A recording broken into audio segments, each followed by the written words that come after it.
नेम बेसबो लागायनो बावबाय दिनै मेनेजारजों रायजासिगोन।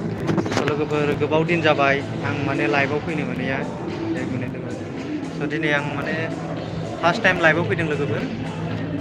इउटुब लाइभ माने जायाखैमोन आंना मास मोनथाम जायाखै नालाय ओंखायनो फैनो हायाखैमोन। दा दिनै मास मोनथाम बारबायथ' ओंखायनो आं लाइभआव फैबाय दा। स' लोगोफोर आं दा रेस्टुरेन्टाव दंफैयो जोंनि रेस्टुरेन्टाव सेटआप खालामगासिनो। लोगोफोर रावबो गैया सब ट्रेनिंआव थांदों, ट्रेनिंआव गोजागासिनो। नै बेनो जोंना एक मिनिट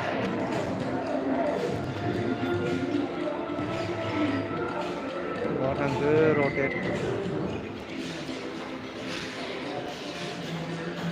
रटेट जाया। स' लोगोफोर जोंना रेस्टुरेन्टआ बेनो नै गोजौनिफ्राय आं देखायनि र' बिराद गिदिर माने बेक जाया माने टाइम जायाखै दायो सेटआप खालामगासिनो आं सेटआप खालामबाय थादों। लोगोफ्रा रावबो गैया सब ट्रेनिंआव थांदों माने। गाहायावबो दं आरो बे फार्स्ट फ्लर गाहायाव मेन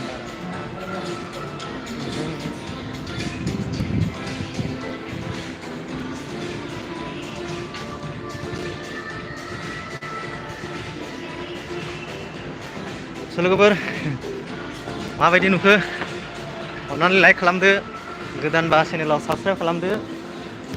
स' दिनै लाइभ फैनो मोननानै बिराद गोजोननाय मोनदों।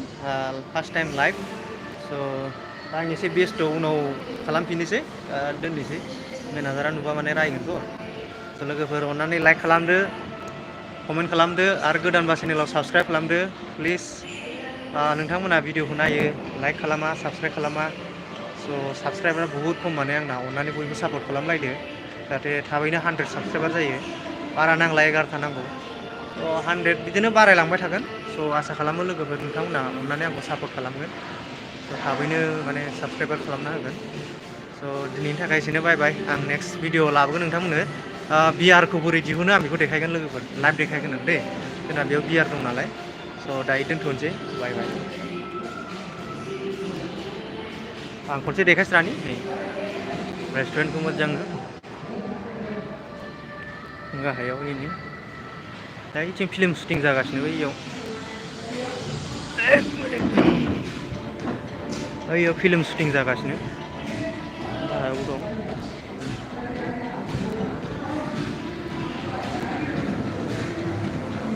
गोजौआवबो दं बैयाव स्टेज पारफरमेन्स जायो गोजौआव।